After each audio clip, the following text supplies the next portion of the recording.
So today I want to talk about the idea of taking advantage of all the MIPS.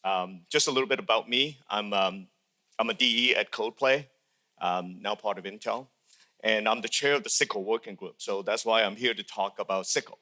But I'm also but I've had previous jobs. I've been doing things like OpenMP. I've been doing a lot of parallel programming, and lately I've been branching into things like safety of programming language with MISRA, with AutoSAR, with machine learning safety. This presentation is the culmination of work by a lot of people. So some of these are my colleague, Gordon Brown at Codeplay, Jakub Chilander, Hugh Delaney, Renan Carriel from AMD. There's going to be a lot of things in here that I'm going to make sure that put some disclaimer to make sure that I thank a lot of people for their help in presenting this. So what are we going to talk about today? This is 1.5 hours, right? Right? Okay. So we got a lot to cover. So I want to talk about the idea of having one language that take advantage of all the speed in your machine. I'm going to go through a little bit. I'm going to go through a SYCL Hello World and using Compiler Explorer, well known, so you can see how you can use that right away. And SYCL 2020, which is the new version since the last time I came in 2019. Is now here. So the last time I was here was 2019. Of course, we know what happened since then. During that time, I gave a kind of an introductory talk about where GPU programming is with modern C++. Just to set the stage, C++ is wonderful. It's got CPU. It thinks of the world as a flat memory space. Us and many other groups have been trying to figure a way to try to embellish it for GPU and by extension, maybe AI and ML programming. It is possible in C++, but it takes a long time for things to change in C++. Things are slowly changing. But in the meantime, there are these other implementations, the other designs, which enable you to do it right away. And they build right on top of C++ itself. So let's have a look. So I used to be the CEO of OpenMP, and OpenMP was one of the first language to try to create a kind of a universal language working across different vendors and in their case, even different languages like Fortran, C, and C++, to try to create a way to build for accelerators. Now, of course, there are certainly vendor-specific language. In our technology world, that has always been how it is. Vendors or proprietary creations of some languages. Hopefully, over time, that language is pretty useful, and then proliferates into a common language that is used as an ISO language or a universal language that's adopted by many vendors. Okay. So when I was doing this about 10, 15 years ago, 2012, I think I was the CEO of OpenMP, I started wondering why can't you use the same language to access all the MIPS in your machine, your CPUs. Back then, machines started diverging to the point where some of them would have CPUs, well, they all have CPUs, but some of them would have some GPUs, some of them would have SIMD units, vector units, different kinds of accelerators. And of course, as you guys probably all know, they all use different programming languages, okay? To program the GPU, you might use CUDA, you might use OpenCL, HIP, OpenACC. The list is enormous, actually, as it turns out. Before these guys came, you probably had to do it in some sort of built-in operations that the vendor would explicitly provide to you. I was a cell programmer for IBM for a long time, and we would have to use DMA. Thank you. We have to use DMA access and built-in functions provided by GCC to enable any kind of and we want to do it because the promise on the horizon was performance. If you can move this code over to the GPU, you get blazing performance. Of course, it has to be certain kinds of code. So there's also a vector unit that's often on your CPU nowadays, okay? They are getting wider and wider. They're like, I think like 512 almost, AVX, Every company also had their own vector units. IBM had their own. And there was, that compatibility is another story. But you also have basis for most of the time, it's intrinsics. But some programming languages do allow you to access the vector units. And some compilers would auto-vectorize as well. which didn't actually work out all that great for C++. For some non-object-oriented language, it worked out a lot better. To program the CPU, this is something you guys are the expert in. You guys all know how to program the CPU. I'm very C++ centric, so I mostly name only the C++ ones. You can use any other variants of C++. You can use even TBB. Silk is kind of gone now. There's a whole bunch of things that you can use here. Of course, you can also say you can use Fortran or COBOL or whatever your language of choice. So the outcome of that is I started thinking, what if we can just democratize it so that one programming language, I was going to use that analogy with the one ring, but that's been used too often in talks, so I'm going to avoid that. What if you can code across all these platforms, whether they're CPU, GPU, AI, ML, or FPGAs? And what if that language was C++? Okay. So you can access all these C++ standard libraries. You can also use maybe the latest C++ features, access all the MIPS that you paid for. Democratizing is great because it means that you don't have to buy one vendor's GPU. Okay, you don't have to be locked in. Locked in is okay if that vendor provides the best solution, but we all know that that's not necessarily the case in the competitive world today. And really, effectively, these days, if you're not just a consumer buying the fastest graphics cards for your games machine, you might be buying something from Imagination, Power VR, for your automotive applications, for your edge device. There's so many other low-power devices that are accelerators these days. So I'm going to speak about, I'm actually giving essentially a talk about a language that comes from Khronos. Khronos is this massive organizations, which essentially gives you a closer connection from software to silicon. Now, you haven't met Khronos before. It is an international, it's a non-profit standards consortium that's open to everyone. And all their standards are royalty-free for the industry to use. Their focus is essentially in enabling application to access the power of acceleration for 3D graphics. Started with 3D graphics, virtual, now they have virtual and augmented reality, and parallel computations. They have about 180 members across the world, massively well-funded organization, a large mix of hardware and software vendors, okay? And if you look at their languages, I think you can usually separate into 3 classes, or 4 classes, I guess. There's the one that has to do with 3D graphics. You guys might have known it if you were games programmers, like Vulkan, OpenCL, okay? If you wonder where DirectX is, well, DirectX is a Microsoft API, right? So it's not technically open in the way that everybody can collaborate and contribute and suggest features and things like that to it. Although I'm sure Microsoft would listen if you did. There's stuff that has to do with 3D assets, authoring. I didn't understand what that means. Basically, it's when you click on Amazon and you get this spinning image of your furniture, so you can look at it in every angle to see what it looks like. That's basically what that means. It turns out they need a standard as well, too. Who knew?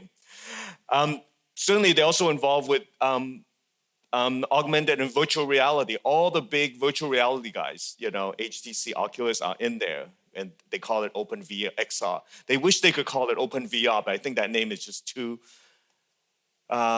it's too easy to be, it's not trademarkable. You can't call something open because somebody else could easily call it open, so it has to be called XR. Okay, and then the last group, which is the group that I tend to work a lot in, is the idea of using accelerators, accelerations for computation, and AI and machine learning. And that's primarily done by the OpenCL, OpenVX, SYCL, NNEF, and SPEAR group. Okay. Now here's just basically one slide. If you want to leave right now to go for early lunch, this is it. This is SYCL. So our dream of SYCL has always been, so when I worked in OpenMP, I realized quite quickly early that OpenMP, because of its pragma base, you have to put pragmas to indicate you want to accelerate something for parallelism. And later on, they also did that for acceleration as well, too. That was during my tenure as CEO. It isn't going to work great for C++. Like, how are you going to put a pragma on a template argument, template parameters? Okay. So I looked around and I found SYCL, and I thought that the fact that it can integrate perfectly with template libraries is a powerful enablement. Yes, it can integrate perfectly with template libraries, which means that now you can use all these separations of concepts, separations of concerns, and a lot of ML frameworks, whether you realize it or not, even though outside they're using Python, inside the actual computation is actually done in a lot of C++. So things like Eigen or TensorFlow are all actually C++. Okay, so if you can so the idea is that you can have all these machine learning frameworks, any C++ library on top of that, and then they would be just template libraries, which can be integrated into a SYCL device compiler and a CPU compiler. The CPU compiler can be any of these. And then the SYCL compiler is the device compiler. It allows you to go to any backend, possibly. Okay. Initially, just to give you an overview, it only went to the OpenCL backend. That's why you have this branch here on the far left. And then later on, after 2020, it's now able to support any other backend. And further, because C++ has this native ability for kernel fusion. Kernel fusion is basically the idea of fusing code together. And you might, sometimes we call it inlining in a very simplistic aspect, but there are other more complicated advanced C++ idioms that allows you to do fusion, okay? And C++ can do that, it's ideal actually for that. So that's really it. So now I'm gonna step way, way back because I have been in this industry for about 25 years. I know I don't look that old, thank you for that, but still I am pretty old. And so I want to look back at how did we get here. This is kind of always popular at ACCU since I've been coming. There's a lot of people who likes to look back and see how we get here. So I'm going to do the same. So the history of heterogeneous computing, kind of a simplified history. There was the single core era, that's back in 1999. I don't know, it's fallen off a little bit to the bottom. That was, back then it was steady performance gains from Moore's law. And then of course there was these graphics cards that was coming out, ATI graphics. Remember those? I had one. Then I had an NVIDIA graphics card. Fairly quickly they realized these cards were not just good for graphics. They were really good for the right type of compute. Okay, and that's when they coined the word general purpose GPUs.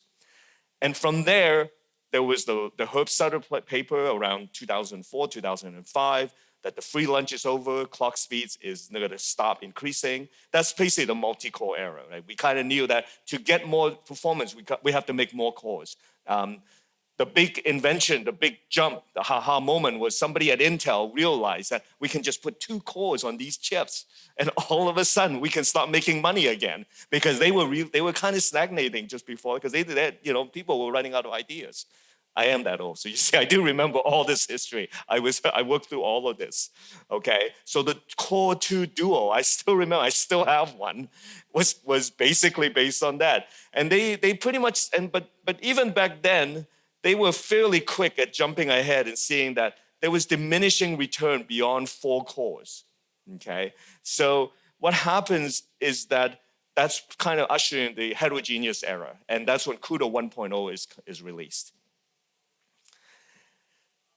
CUDA kind of heralded the initial push towards heterogeneous computing. Thank you to NVIDIA for that effort, and they remained an important player in this world. Fairly soon after that, people wanted to see if they could democratize CUDA and make it available for everybody to contribute and work not just on CUDA chips, but what if it could also work, on ATI chips and AMD or whatever other chips. So OpenCL or Apple chips, So OpenCL was kind of that effort. And then of course DirectX was created from Microsoft. And then AMD announced, now we're really accelerating 2010. AMD announced the first APUs that could be on the CPU and the GPU. OpenACC, I was in that era actually. I was the CEO of OpenMP when OpenACC broke off away from us. Okay, I will tell you that over a beer if you want to know what really happened during that age. Suffice to say that thank God they eventually folded essentially all back into OpenMP, which was my ultimate goal. okay? So that we don't end up having two similar specifications, okay? There was actually a reason why they created it, but I don't want to get into that. All right. So, and then OpenCL started moving on to non-GPU devices, like FPGA devices. That's when Altera announced support for FPGAs. OpenMP 4, I did OpenMP 4.0. Yeah, that's right. So OpenMP realized that for supercomputer high-performance computing for US National Lab, the Department of Energy, where they're trying to build faster and faster supercomputing in this arms race for flops, right? I remember that I actually worked on the system that reached 1 petaflops, okay? That's probably 10 to the 15 floating point operations per second. But of course, that didn't, and to do that, we had to create OpenMP4. OpenMP4 actually enabled accelerations because the US National Lab is one of the first to grab the latest, newest hardware technologies. Not you. Believe me, it's not you. They've got this stuff going almost as early because that's the only way they can push that technology to get to whatever is the goal, which in that year was petascale computing. And then Texas Instrument bought into it. So since then, US National Lab is now working on exascale computing, which is 10 to the 18 floating point operations per second. If you're wondering, and that's now almost done. We've basically all achieved it, okay? So you're wondering what the next one after that is called zetascale computing, 10 to the 21 floating point operations per second. And then there were other efforts. AMD created specification for HSA, which I'm not even sure is still around anymore. But these days, from 2018 to today, what we're doing is it's not even about those achievements anymore. We have heterogeneous computing with AI and ML. That's why we have ChatGPT. Incidentally, this entire talk was created by ChatGPT. I had nothing to do with it. You can now, I kid you not, there's an application, I forget the name of it. It will actually generate all the slides for you because they can just use stable diffusion to generate these pictures, anonymous pictures, and then attach the right words to it. So my job is essentially obsolete. There's, of course, edge and embedded computing is now there. And then finally today, we're reaching the absolute height of extreme heterogeneity, where we want to be able to attach any little device that has some AI ML capability, because you might want to use it for autonomous vehicles, medical monitoring, or something like that. And it doesn't have a main CPU, CPU. The CPU might be very far away on some server somewhere, and it's just some edge intelligent GPU devices that's been out there. But you need to be able to offload the data back, and you got to have a programming model that allows you to compute on these incredibly fancy devices. So what are the challenges? I've lived through all of this, so I'm going to identify a few so that we can play with it. These are the 4 that are big ones. There are quite a few other ones, but really, if you solve these 4, it's performance portability, heterogeneous, how do you offload it, how do you get the parallelism, and how do you solve the big issue of data movement, which is essentially how do you get the data from the GPU to the CPU and back, and maybe GPU to GPU and things like that. All right, performance portability. Is it really possible? I'm going to claim that because of the many variety of devices, it's really difficult, okay? The typical CPU architecture, for execution, there's a small number of large cores that's with separate instructions on each core independently. The memory is lower bandwidth with random access. The power consumption is high.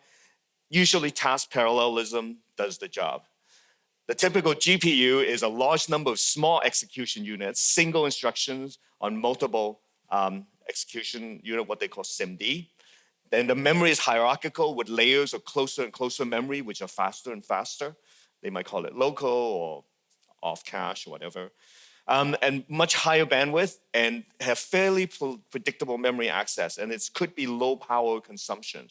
The ones that you buy for your game machine is actually quite high power. The ones they put in edge devices is very, very low power.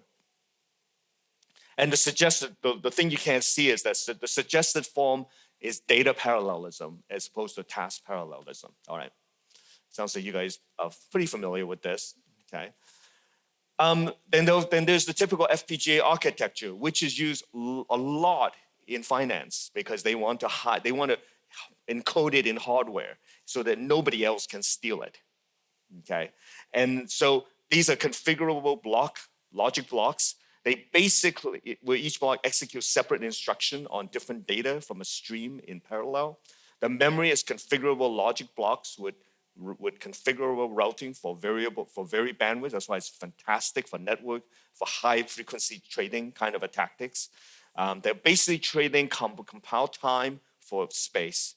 Okay, it's pretty low power, and the suggested form is that it can work for data parallel streaming or image processing. Okay, and then there's the DSP architecture. These are purpose-built compute engines for performing add, subtract, divide, and multiply very quickly. Compute engines basically execute single instructions on data from a stream with very low latency on-chip memory and low power consumptions. And the suggested form of parallelism is data or analog audio data stream processing. Okay, so these are definitely very different forms of computation, properties, execution, memory, and power consumptions. So yes, the short answer is no. It's really, if you look at it, it's really hard. They're very different. There's just simply not easy to get one solution to fit all. This has always been nirvana, of course, that you can try to get a language. And I've been pretty much a language designer for 25 years. I've been on the standards committee for 25 years, doing C++, but lately I've branched off to design a lot of other things as well too, as my job responsibility increased. But everyone always talk about performance, productivity, and portability. The answer is just like work allocation, you can only get two of those in any language design. You can usually get performance and productivity, but you can't get portability. If you have performance portability, you're probably lacking in productivity. It's always, always true. And the scalability and efficiency of an application is also appertaining to performance. And of course, the range of hardware an application can target, that's what portability means, okay? Short answer is no, and then of course, productivity has to do with the range of tasks that an application can perform. So the short answer is no, but the long answer turns out yes, maybe. It turns out that you might be able to get it. Would you be happy enough with it if you have a programming model that is performance portable within 10% of the native model, so that you don't have to keep changing the code from platform to platform? So your answer might be different, but the answer from the US DOE was yes. Yes, if you can make it 10% of the native model, then that saves us a lot in terms of having to rewrite code after code after code. Up till now, it hasn't been 10%, okay? We're all in this world thinking native is gonna be always ultra fast, the fastest possible. Well, technologies have really increased, and I would say that, I started life as a compiler writer, a C++ compiler writer. I would say a large part of that comes from the fact that the programming model has now enabled the compiler optimization to such a degree that they have much greater flexibility, allowing them to be able to reach that stage, okay? Whereas before, it wasn't possible, and you had to have a slick programming model that's vendor-specific, and they know all the tuning knobs to make it possible, okay? This is just normal learning as we go along. We learn those tuning knobs, and we learn how to generalize them into a compiler. All right, so what about offloading? How do you offload code to a heterogeneous device? Well, that answer is another one that's pretty well solved, okay? I've solved it in OpenMP, again in SYCL. People have solved it in CUDA, OpenCL. How do we do it? Well, this is pretty cool. This is pretty easy. You have a C++ source file, some CPU compilations with some CPU object, a linker model, generate x86. In this particular instance, you go to the x86 CPU, fine. All right. Now, if I have a GPU, this is what normally would happen, okay? At this point, the world separates into two kinds. There's a separate source world and the single source world, okay? In the separate source world, which was CEL, by the way, and OpenCL, okay, is that what they do is that they have a separate set of code for the kernel that's going to the GPU. This makes it very easy to see which is going to the GPU and which is going to the kernel. You start with some device source code, you have some online compile, you link up the ISA, and then you can do that. The problem with that world is that if it's separate source, you can't type check between them, okay? Because they're different sources, different compilers, in fact. Even if they're the same compiler, you actually can't type check unless the language enable it, aka C++.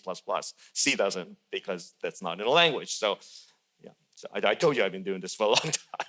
So in the single source, so after people experimented with separate source GPU compiling, CEL, they thought that, what if I put the GPU source in the same source as the host? So that's what the single source compiler goes with. And one of the early examples of that is C++ AMP.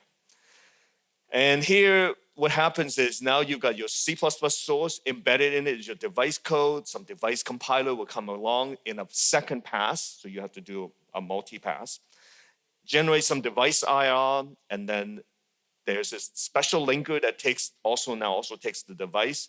And then now you have generating what's called a fat binary that has an x86 ISA, but also has embedded device code in it. So this is the benefit. It's written in C++, same source as the host CPU code, allows compile time evaluation. That sentence alone, because everything in C++, well, not everything, a lot of things in C++ is heading towards compile time evaluation. This enables a lot of things. And of course, I already talked about the fact that you can now type safe, it's now type safe, okay? If you're gonna use this source, this stuff in any sort of safety critical application, you better start with this because now you've got at least a type safety. I'm on the C++ directions group. We're working on other things for safety, but you've got to start with this, okay? Now you also can support generic programming because now you can have templates that can talk to each other. It's amazing what the single tiny change gives you. But this is the hindsight of having dealt with programming models that were not separate source, were not single source. And we now know how difficult it was to make everything work. But that's how our technology works, right? We start with something, keep it simple. There's the one downside, of course, is you might look at the code and go, I have no idea which one is going to the GPU and which one is going to the CPU now. I'm going to show you that it is pretty easy to do, okay? But you have to stay alert, okay? No falling asleep here. All right, so how do you describe the parallelism? So in my through my history, I basically have seen these three different kinds. There's the directive-based versus explicit-based. There's task and data parallelism. There's queuing and streaming. So just to quickly go over these I've worked across many languages, so I can sort of identify them. Obviously, OpenMP and OpenACC is directive-based, okay?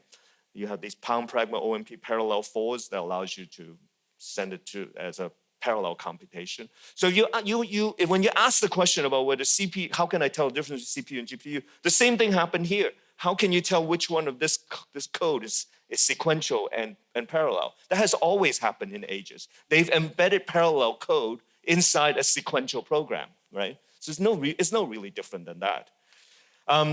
The explicit parallelism that has an explicit API are things like SYCL, CUDA, thread building block, C++ 11 threads, okay? Task and data, pretty easy. Task parallelism is done,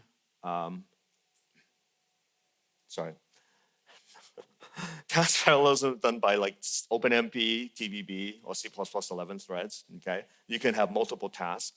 And data parallelism is done largely by the GPU-ish type of languages. CUDA, SYCL, 17, parallel STL is actually data parallelism. The same task is basically performed across a large data set, okay?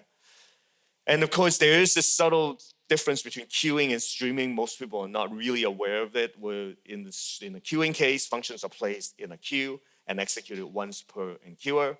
And in the streaming case, a function is executed on a continuous loop on a stream of data. Most of those are kind of quiet, like Brook GPU, Boeing. There might be other ones, but there are not that many of them left. But most of them are basically queuing. Okay, so having solved that problem, having decided what kind of parallelism you want to use, because most of the acceleration is basically piggybacked on the parallelism. Okay, we have to solve. This is the big problem. This is a huge problem. Okay, but it's also solved because everyone knows about it. Okay, what is it? It's the cost of data movement. To move the data over to a GPU across that infinite band, whatever network it is really costly.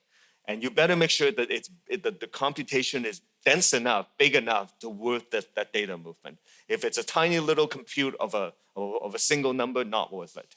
Okay, so of course it takes considerable time, bandwidth.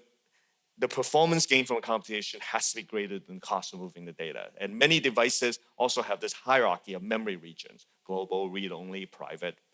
Okay, and this is basically a kind of a graphical look at how many joules, which is a form of energy cost, for different type of size of movement across a chip. 64-bit double precision ops, that's 20 petajoules. 4 64-bit register read is 50. 4 64-bit move 1 millimeter. 1 mil to move 1 millimeter is 26. 40 millimeter 464 is 1 nanojoule, and 464 DRAM is 16 nanojoules. So it's depending on how much you're moving and how far you're moving. I think this is actually did I credit? Oh, it's in this very, very tiny font. It was by Bill Dally from NVIDIA who coined this in 2010. Okay. So how do you move the data? So that's the next question. You have to move data. Look, we're doing the GPU device offloading, so you have to move the data. Now there are actually still also two ways. There's implicit, and then there's also explicit. What do I mean? All right. So implicit is you let the runtime decide on the data movement. Okay. And C++ AMP and SYCL is that way, or SYCL was that way. Basically, what that means is moving data across is often the most fattest, biggest part of your specification. OpenMP, the data movement part, is basically 7/10 of the whole specification. Should I move it over? When do I move it back? Should I automatically synchronize back with the CPU? You can see the complications. And for you as a user, if you were to write a program like that, and you've got a lot of data structures, you have this really complicated graph problem that you have to keep in your head of when to move it over. You don't want to move it over too early. You really want to most of the time move it over just in time. Okay. When do you synchronize it back? Do you need to synchronize the whole block back, or just one compute result, or part of the block that has the compute result back? That's why there's a lot of APIs just to do all of that stuff. So C++ AMP and SYCL decided to marshal it by the runtime. Now, to do it properly in the runtime, you have to somehow give it some information. Most of the only thing you really have to give is what's called dependency analysis table, where you say, I need this data before this function, before this function. As long as you have that, the runtime will figure all that out. So why is it that only two do it? Sounds like a great thing, doesn't it? Less user interaction, tastes great, But why is it that only two out of most of the other ones go with implicit data movement?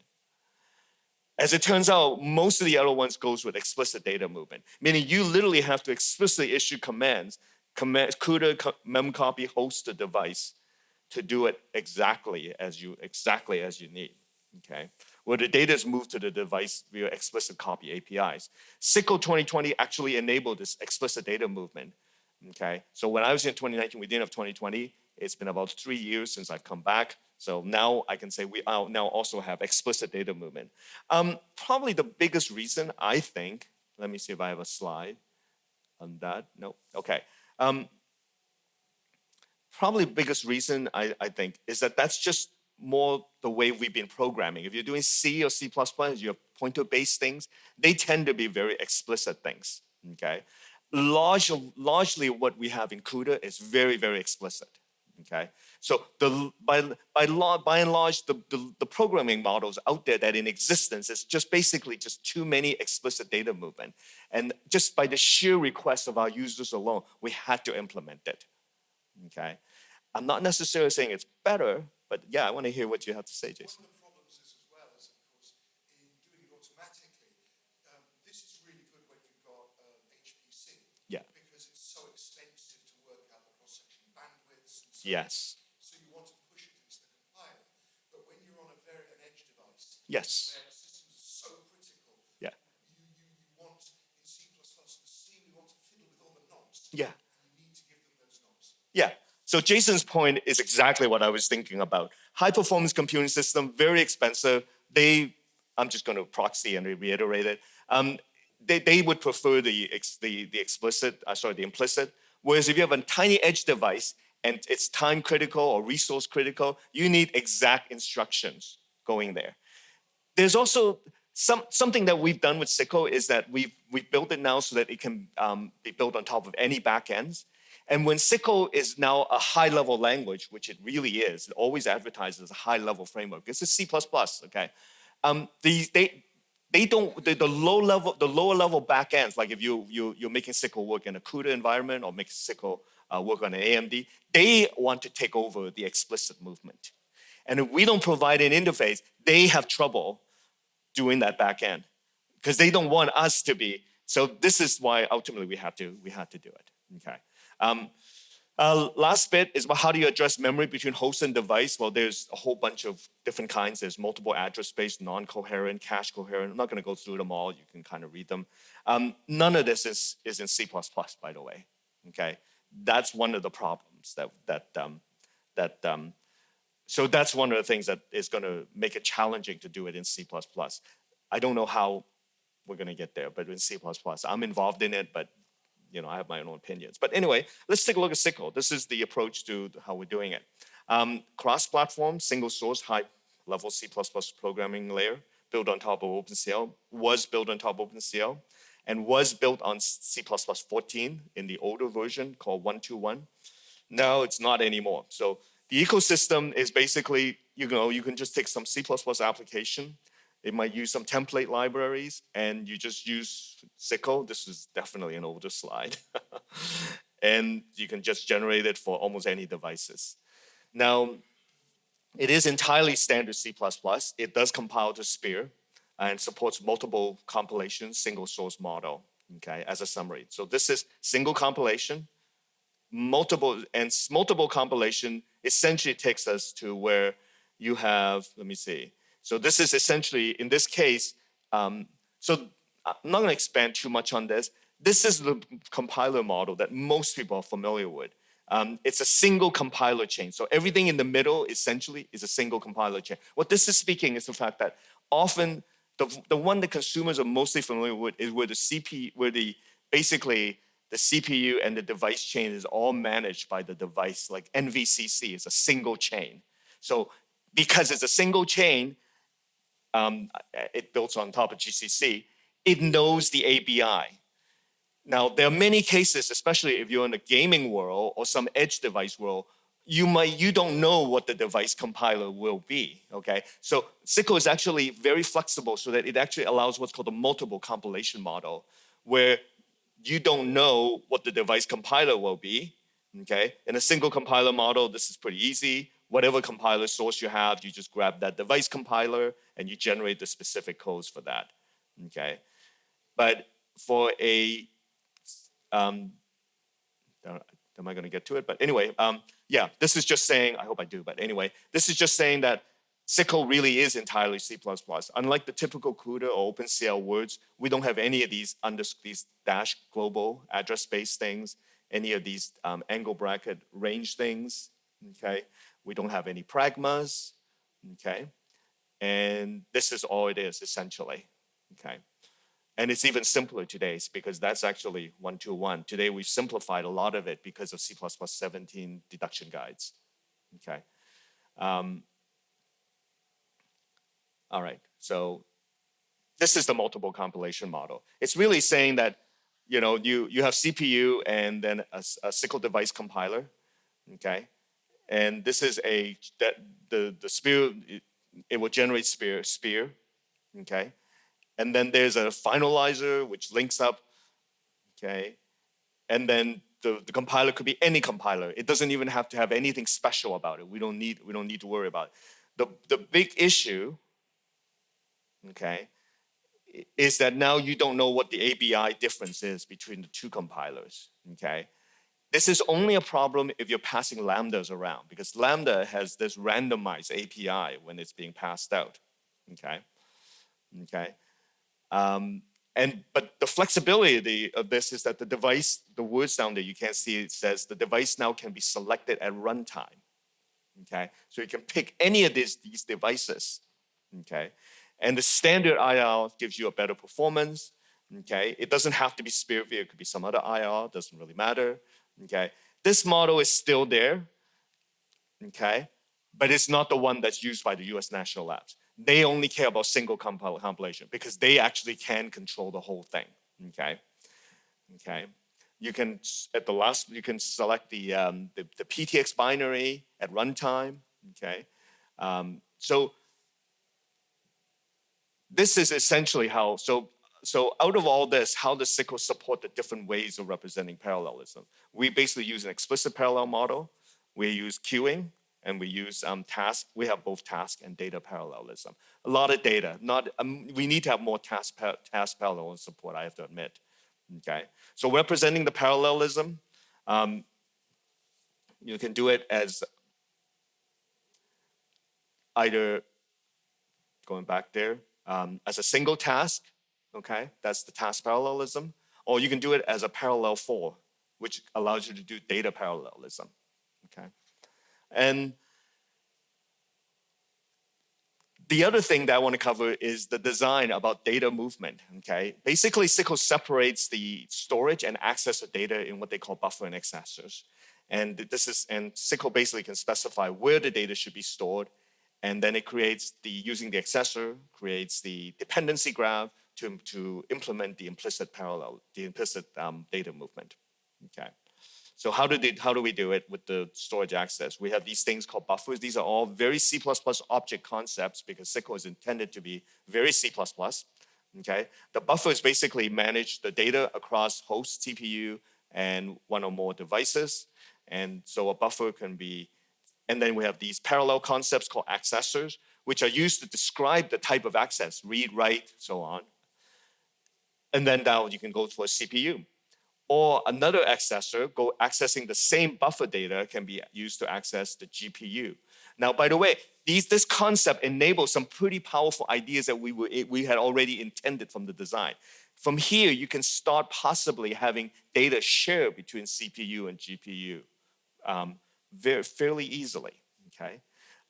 Buffers and accessor types it gives you safe access, essentially, across host and device, okay? So if you're storing, allocating memory in different regions, you can start with a buffer, which can be a global, and then have a global accessor so that it's stored in global memory. You can have a constant accessor. These are very GPU-like terms. NVIDIA, AMD, most GPUs have these ideas, not C++. Constant accessor to be stored in a read-only memory region. Local accessor to go into what's called the local memory, which is for group memory region. That's basically for a work item, okay, or work group, sorry. So if you have multiple buffers, then you can create what's called dependency based on the kernel. And you have some read and some write of buffer A and B for kernel A. You have some read and write for kernel B. You're going to output it in C, I assume now. So you have going to have some more read and writes of B and C in kernel C, but you also now want to write out that data to buffer D when you're done. So now this is a very simple task dependency graph that you can pretty much figure out. That's what the runtime is going to do for you, okay? So this gives you a fair bit of benefits. It allows you to describe your problem in terms of relationships, removes the need for complex event handling, and allows the runtime to make data movement optimizations. Most computer science people know about this, knows about the idea of dependencies, reads and writes, and knows of but often they might have to encode it, okay? So I'm going to step back for a moment and look at the fact that programming models are not meant to be changing every year. Okay, our lives, our work depends on the fact that programming model is one thing in our life that's supposed to be stable. Okay, and they have to persist for lifetimes. Okay, high performance computing, 20 years, but that's not just high performance computing. Whether you're programming for some manufacturing application, consumer application, I suspect most of your workload lasts 10 years, okay, at least. It's very few important workloads that are like changing every year. So it turns out that as software people, we expect that as normality. Hardware people, it turns out, do not. Okay, hardware design, if you're doing design chips, they tend to redo the whole thing every year, every time there's a new hardware. Okay, surprising to me as well too. In our world, however, the software shouldn't change that much, but the hardware does. It changes a lot. And usually the more important, the more funded your thing is, the more it's going to be changing. New kinds of memory comes along, new kinds of CPU, new kinds of GPU comes along, and you want your software to just port or go over to it. We used to call that the free lunch if it's the CPU, okay? For GPUs, it's called shader compilation. Have you ever ran a game? And then the first thing it says is, compiling my shader. It's because you swapped your GPU since the last time you ran it, okay? That is actually pretty normal.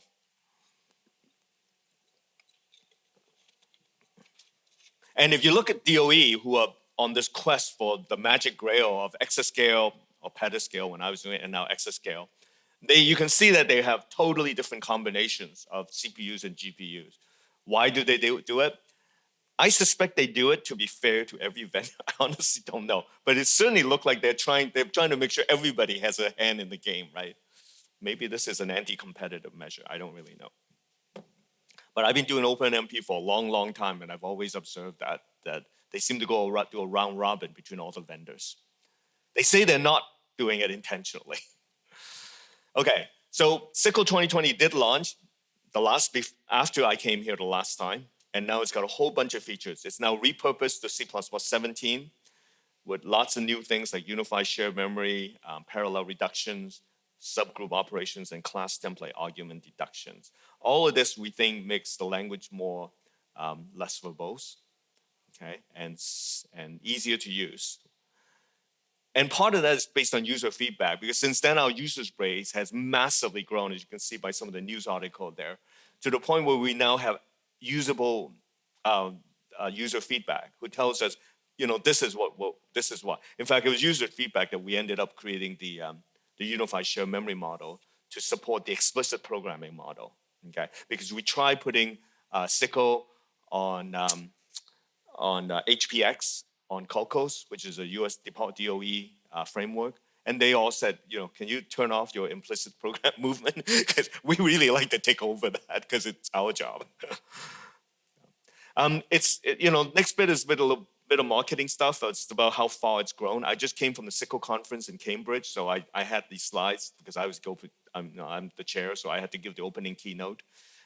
Every year I tell about how the growth is insane. When, back in 2012, when it was 3 to now 179 projects.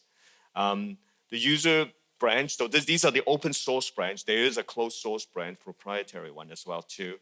But you can see that from SYCLCon last year, 2022, and this year at Cambridge, 2023, the Intel branch has grown in blue here, has grown significantly, okay? And the HIPSICO branch, which is from University of Heidelberg for AMD, has also grown, and all the other ones have, hasn't grown hugely, but they've also been growing, and a lot of experimental branches. Okay. I also track how much Stack Overflow questions. I mean, we are an emerging language, but I dare say that we are pretty mainstream now. And when I switched over from OpenMP in 2016, I was hired. there were only about 14 questions on Stack Overflow. Now there's over 500. Okay. Last year was 600 because that was when one API was unveiled. So last year, the big event in the 3 years that we were that I haven't been here is that Intel has essentially adopted SYCL as a standardized programming model. And they put it into one API, which is non-Intel, which is a open consortium to allow you to, and in that one API model, which is essentially an ecosystem of all kinds of software for mathematical computations, AI, ML, the principal programming language is also SYCL. And this is kind of in line with Intel's move to GPUs, right? To move to GPUs, and as you guys know, they are building GPUs now, and some of them actually are in the field. They have to have a programming model. What do they use, right? It can't be CUDA because NVIDIA doesn't actually use it. Could be OpenCL, but they didn't go for that. It's SYCL. Okay? It could also be OpenMP. There's a little bit of OpenMP in one API. Okay? All right. So the big thing is that we are big now. We are a mainstream programming model, open source, open standard, that allows for both open and proprietary implementation. There's cross-company collaboration. We're definitely, the one thing you will notice when I show you how many SYCL implementations there are, you'll notice how extreme our heterogeneity are. We are able to port it to some crazy devices. And that's what democracy is all about. It's the fact that we can put it on all kinds of crazy devices, extreme heterogeneity. The community is huge. And really, if it weren't for the community, open source is useless without a massive community and a thriving community, you know. So little bit of quick comparison, not gonna go through them all. I started working on SYCL in 2016. I jumped over because I recognized that I was looking for C++ offloading acceleration. I knew I was not gonna get it in C++ anytime soon. I've worked in the committee long enough to know how long a big change like that would take. I was looking for something that allows you to take advantage of all the MIPS. So this goes full circle back to the whole story. And SYCL was the one that I thought was the closest. It's not perfect, okay? By any means, there's no programming language. I've been in this business long enough. There's no perfect programming language. But it's got most of the major things right. And the little things you can work up, okay? That's really the designer dilemma that you have. If you're a language designer, you really have to make sure you just get the major things right. The problem is when you don't get the major things right, your language languishes for years and it doesn't go anywhere. And we know thousands of those kinds of language, okay? So when I started, very few projects, only 2 implementations. Now there are 12. We're now a full working group within Khronos. SYCL is inside Khronos so that it's open. We used to have 10. We have like 30 members attending. Let's see. We now have a few other things too, like safety critical, which I'm going to talk about. We didn't go to supercomputing, but I was always going to supercomputing because of OpenMP. So we've been now there. We now have BOFs there for 5 years now in a row, and we're going to keep going. And now we're also at ISC, all the supercomputing conferences. But we do need to evolve.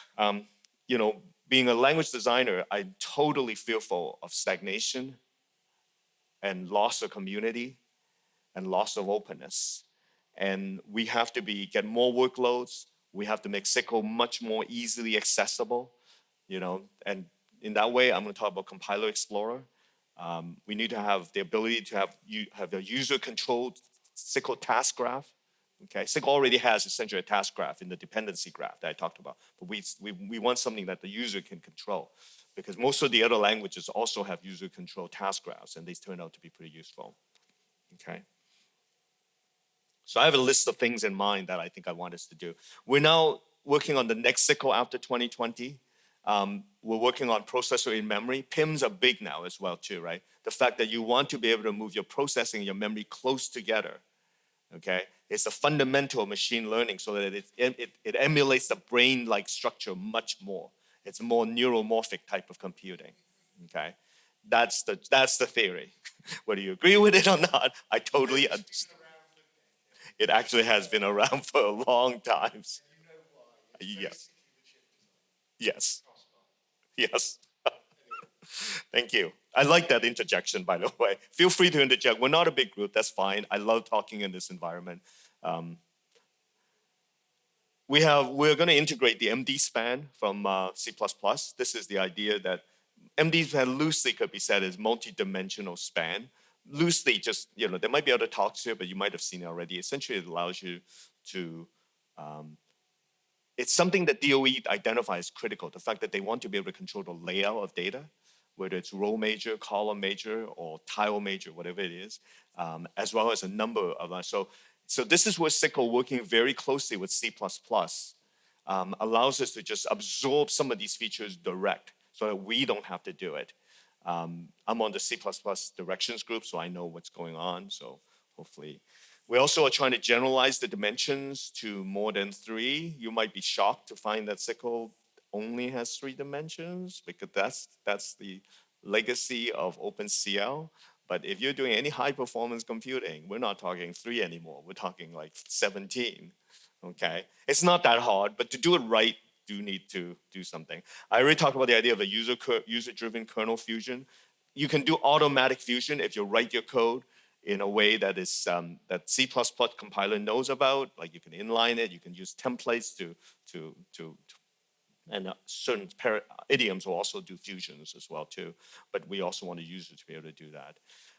Anyway, the whole bunch of other things. The point is that the big project that we worked on this last year, this was the keynote I gave at Cambridge, is that we worked on what's called a conformance test for SYCL. This is a requirement in Khronos. So when that was required, it actually went out for a proposal, and we did all the conformance. A company, Stream HPC, came in and did all the conformance tests for it. I actually went out and looked, how many languages out there actually requires a conformance test? I've worked in a lot of languages, and I know that none of the ISO languages have them. Like C, actually, they don't have any official conformance. There's some vendor commercial conformance tests that you have to pay for and get, but they're not uniform, right? I had to pay for them when I was working on the IBM C++ compiler. Plum Hall, Perennial are the 2 famous ones, but they're not official. They're just, but that's why they attend the committee meeting, right? It's not that many. Kubernetes, HTTP, it turns out, I just did a search on Stack Overflow. It turns out they have official conformance as far as I can tell, not an expert. But almost all Khronos language requires conformance. And in that way, having that conformance enables you to have a uniform, high quality implementations, okay? And I think that's actually quite a good thing. The second thing we're working on is, so you guys all probably know about CPP reference, this online searchable linked list of information that you can get. We have to build something like that. So this is all towards building the ecosystem and make it easier, because we have so many users now across industry, academics, and research. Reading the spec is not going to cut it anymore for people, okay? So I've actually taken a lot of time to talk about all this great stuff, and I probably only have like half an hour left. So in that half an hour, it's been so much fun though talking about it. History is fun to talk about, it turns out. I want to talk about Hello World and Compiler Explorer, so you guys can finally see the code and what it looks like a little bit. Today I can show it easier because I can actually just run it in Compiler Explorer now. Yes, we do have it.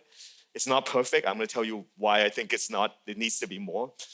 I'm like the needy mother, I always want more because I can see so much more for these things because I've experienced. I know where we need to go. That's why I'm in this job. But yeah, it does work, and you can just type this link in. Okay, so yeah, we have it on Compiler Explorer. I don't think I need to explain Compiler Explorer to you guys. Anyone who don't know what Compiler Explorer is? Good. It's not perfect because it's under the C++ tag. It doesn't have its own tag yet. So we can't, because it's essentially all C++, we just have to put it under the C++ tag and it just works, okay? So this is a vector addition calculation and it also runs. But you may ask, how can it run? Aren't you using this on a GPU? And Compiler Explorer, does it have a GPU? Does anyone know? No. I talked to Matt Godbow in Chicago, and I said, do you actually have a GPU? He said, what's a GPU? We don't know anything about GPUs. He said, oh, we know everything there is to know about GPUs. He says, perfect. Then we need you to come tell us what it takes to provision the compiler explorer system for GPUs. So how's it running? It's running because of this nifty little feature that we put into SYCL right from the beginning. SYCL by default will default back to the CPU if there's no GPUs available. It just makes sense, right? You don't need to do anything special. Okay, so it doesn't run it as fast as if it were. Well, this program is going to run all that much faster on GPU anyway. Why? Because it's too little data. It's going to be it's going to actually be slower. Okay, but if there's no GPU, it just defaults to the CPU. That's what that buffer accessor policy does. It now allows you to default and send it to whatever the right destination. Okay, you just type this in and you will run this program. Okay, and that's it. And when I presented this to the Khronos SYCL working group, Chris Gearing, who's from Mobileye, says, because we're saying, oh, this saves a lot of work. And he had this great comment. He says, oh, compiler explorer is more fun than work. It is. I spent tons, as a compiler writer, you spend tons of time in Compiler Explorer comparing different versions and see what the code generators look like. For a long time, compiler, I know a lot of history because I've been using it from its early inceptions in 2000. It didn't used to be able to run on anything at all. It just generated code. There were a few other frameworks that allows you to run, like Colaru allows you to actually run. But as technology, you know the danger of allowing programs to run, right? Especially anonymous program typed in by somebody on the internet to run. I totally understood why Matt never didn't allow it to run. I finally had dinner with him. He says, yeah, it didn't turn out to be as big a problem as we thought since we scraped the entire user space every single time after every compilation. So that's pretty much what you have to do. You basically have to clean the whole damn place after every single run because you don't know what someone could have left behind. So it's under C++. It's using this DPC++, so it's only using one of the three major SYCL implementations, DPC++ from Intel, the OpenCL implementation. It has to be very specific. It has to be this one, ICX 2022.1.10, and later. I think the later ones also work, but no earlier ones will work. But otherwise, it's pretty good. And you can also generate the IR. This is the same one. With that, you type that in, you'll get the IR generation. It's the same compilers, almost the same code. And you can now generate the intermediate results. On the far right, it's clean. It claims it's generating the spear IR. I can tell it's not. It's got the triples, but some of these are not like some of these are not spear language. It's some sort of mixed LLVM IR, so it's still not perfect. Okay, my vision is that we have something perfect that is under the SYCL tag, have all three compilers, DPC++, Compute CPP from Codeplay, my company, HipSYCL, and you can just type your SYCL code, see if it works. As a user, you live in Compiler Explorer because you use it as a test interface to try out code to see which compiler works, okay, or to see whether this is an ambiguity that is common in the specification, and then you use it to report bugs, okay. So that's why both compiler writers and users live in this space a lot. All right, let's do the hello world, okay. So this is fully standard C++. There's no funny macros, okay.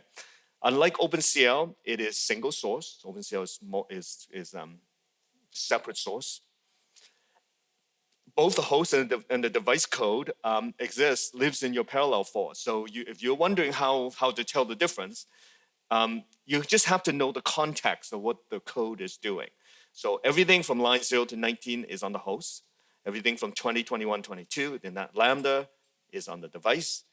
And then, I don't know why the screen does this, but everything from 23 onward is back on the host.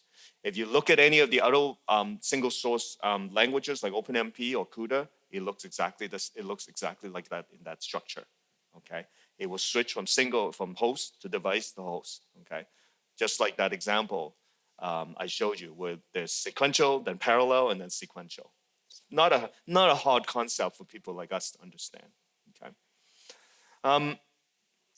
There is this idea of scopes, and it does split into different scopes. So we have command groups that lives inside of the submit scope, submit queue, okay?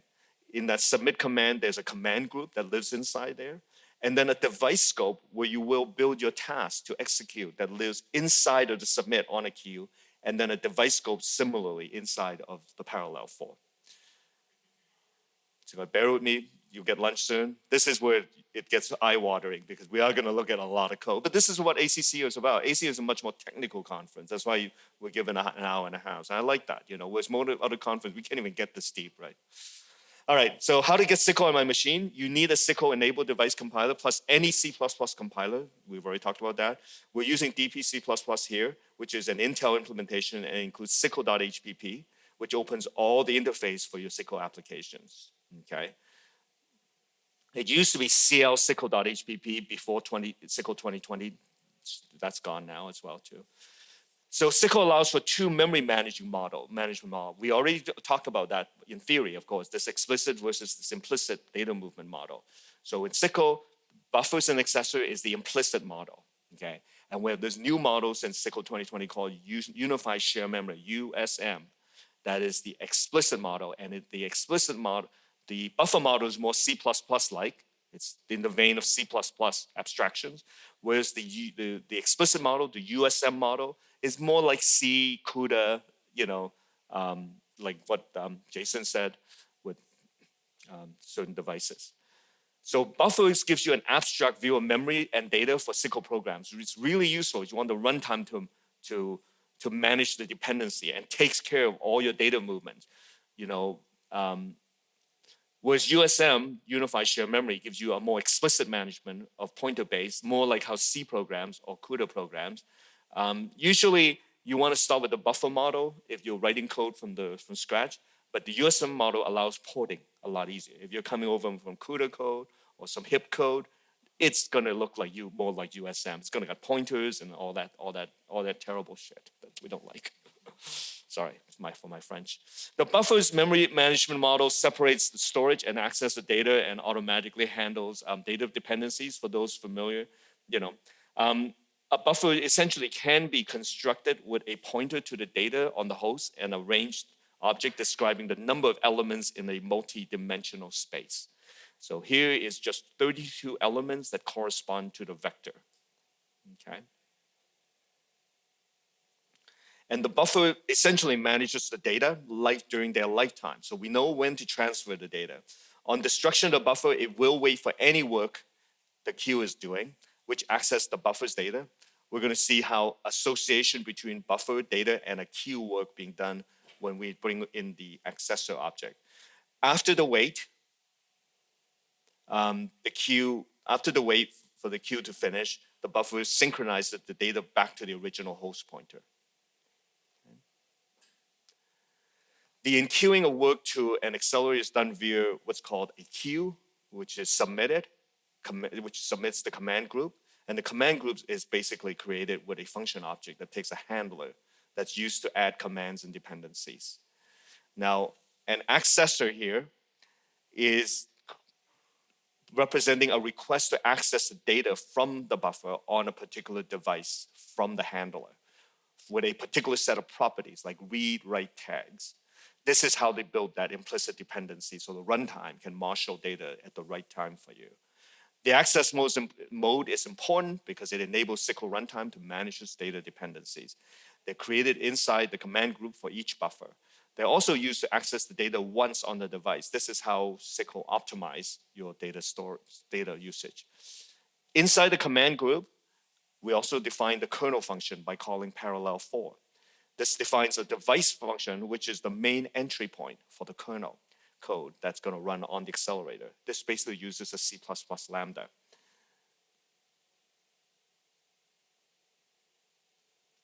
Okay. So the first parameter of the lambda, the first parameter to the parallel for, not the lambda. I know, you can get eye-watering. It's actually the first parameter to the parallel for. The lambda is the second parameter to the parallel for. The first parameter to parallel for is a range, which describes the iteration space the kernel will execute across. The first number is the dimension of the data, and the second number, n, is the dimension of the work.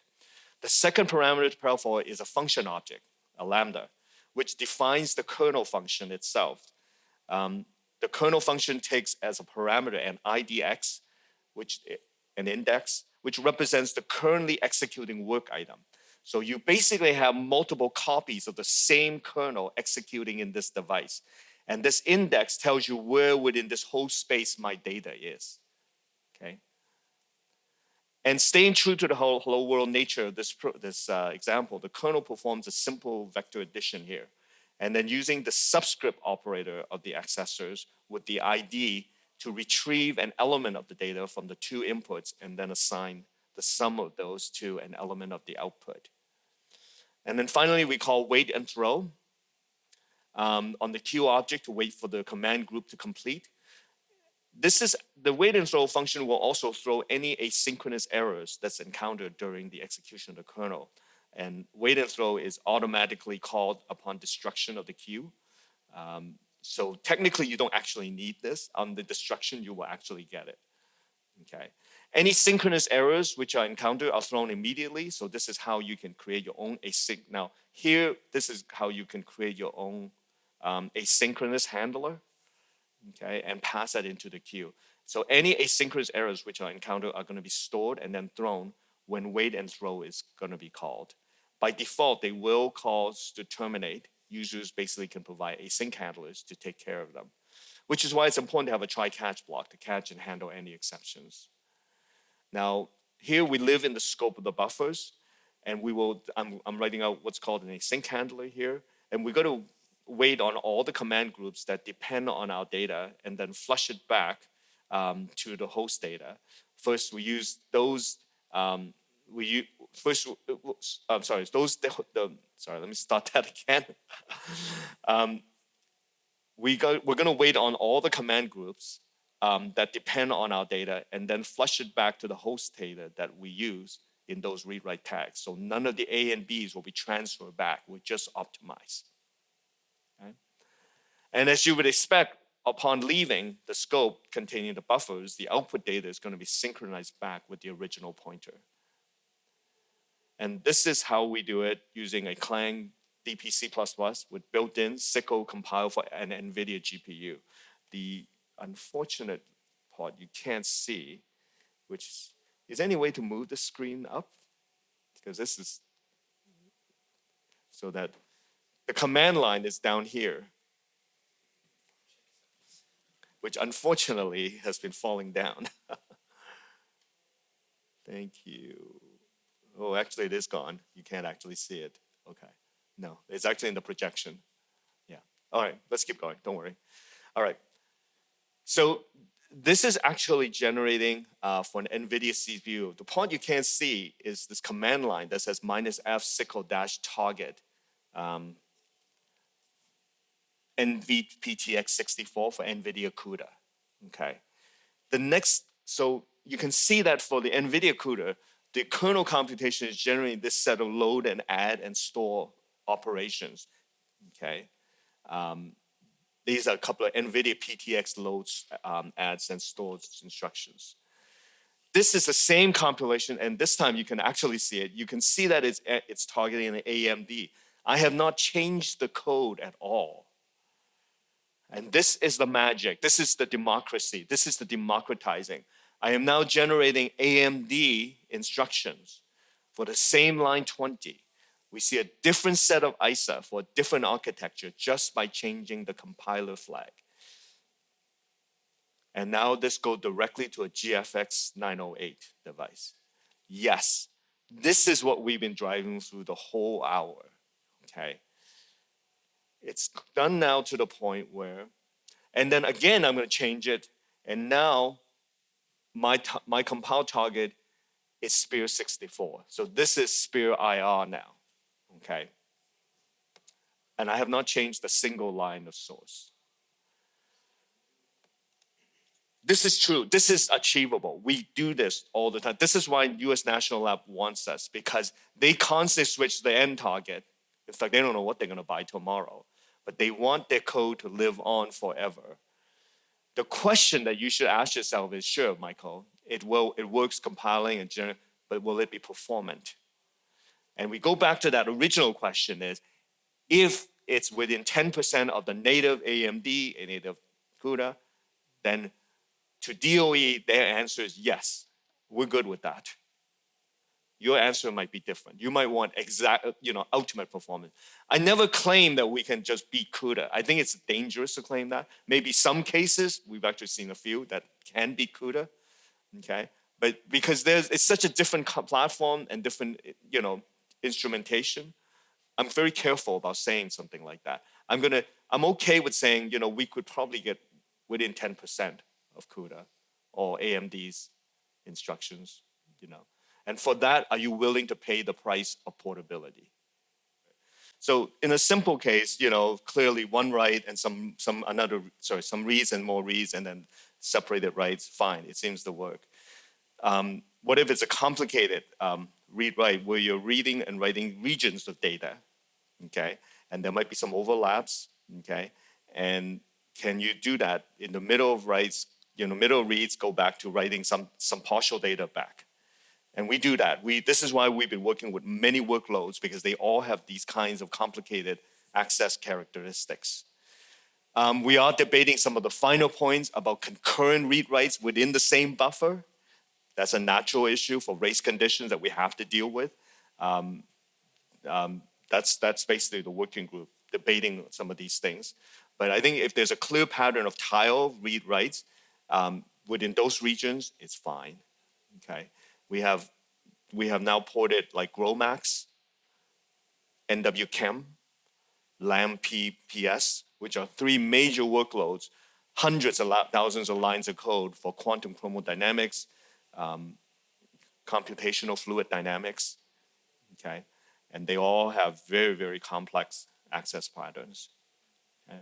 And that's why, but to make it trustworthy, that's why I'm asking the working group to port even more major workloads that are hundreds of thousands of lines long that the DOE has. The way they qualify acquisitions is by making sure your language programming model and your machine can run all these workloads. There's a long, rich list.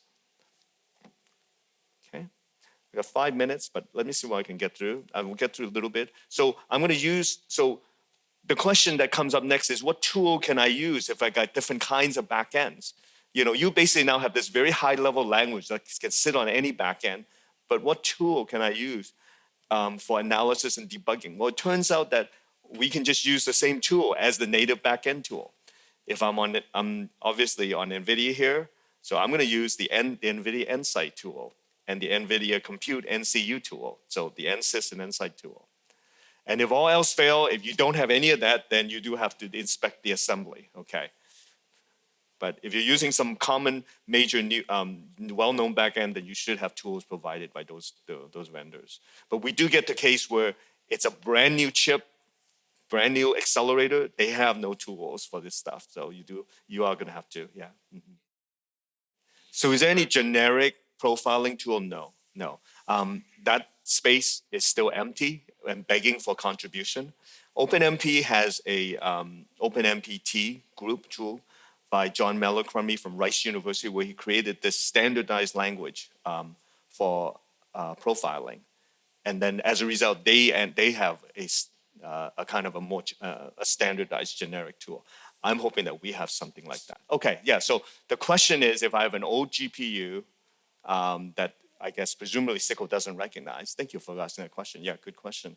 Will it work on the CPU? Yes. One other thing I showed was that there's an automatic way of defaulting to the CPU, or you can make it generate just CPU code.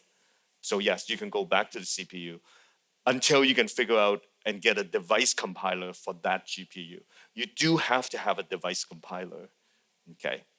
And if it's a GPU kind that the existing three implementations of SYCL doesn't understand, you do have to put that understanding into SYCL is not magic. It's not going to generate GPU code for anything and everything in the world. Okay, so you do have to put that understanding into SYCL. The fact that you can is what's interesting. You know what? I will go to something. This is interesting. What it is showing is how to profile speed and things like that. But I want to go to one place where it shows the different implementations, and as my closing remark. So this is just showing what are the three major SYCL compilers are. There's Intel's DPC++, which can go to any CPU, OpenCL Spear, what they call level 0 for their latest direct hardware access for their XPUs, their GPUs essentially.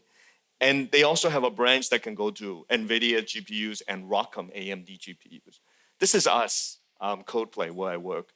And we can go to any GPUs, some OpenCL stuff, a bunch of Intels. At the bottom, which you kind of, it's falling off, AMD GPUs, ARM Mali, Imagination Power VR, and the Renesas R-Car for autonomous driving, okay?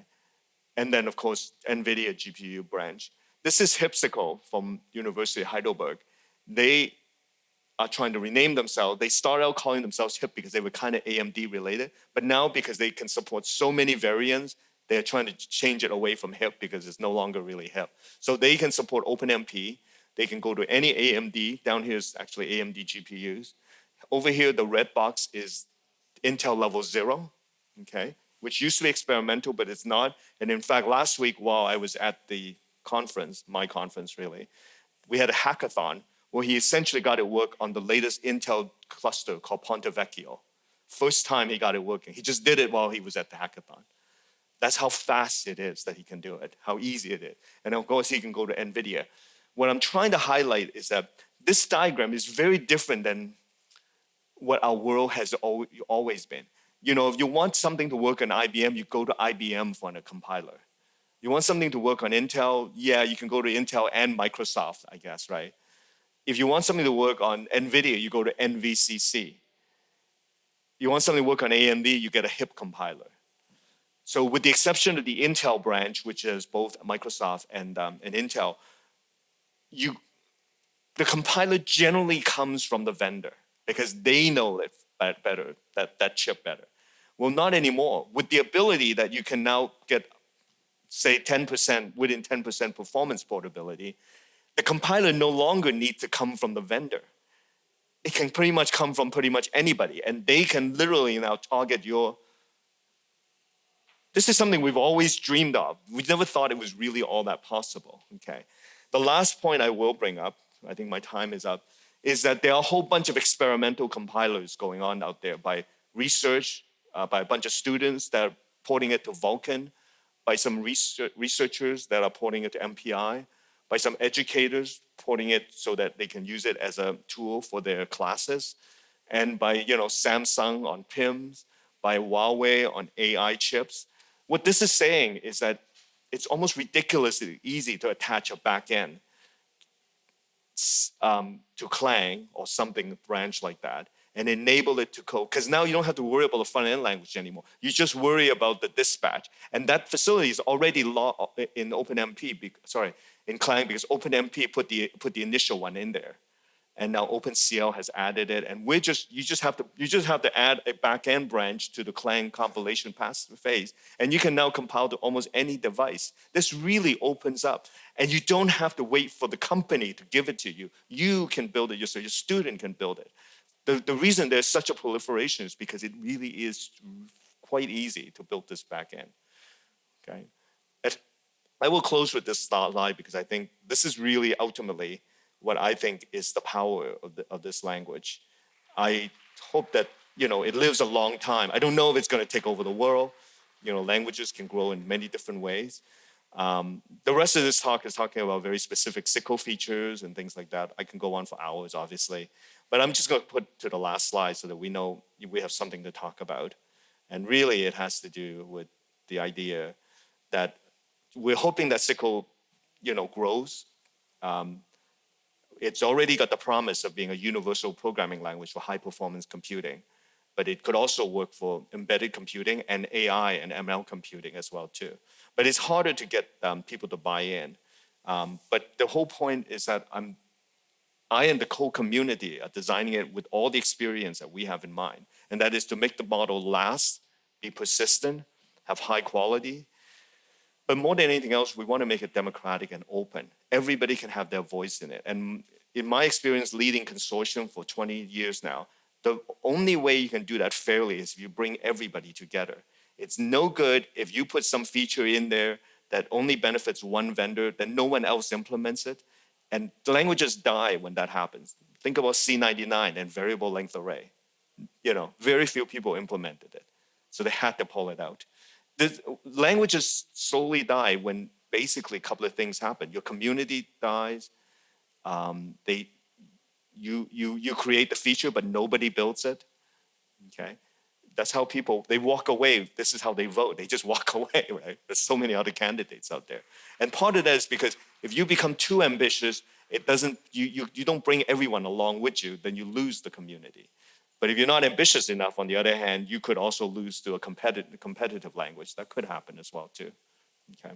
So yeah, my point is that I think what I see for SYCL in the future is that it can be a standard for programming all HPCs, embedded AI, ML, and automotive.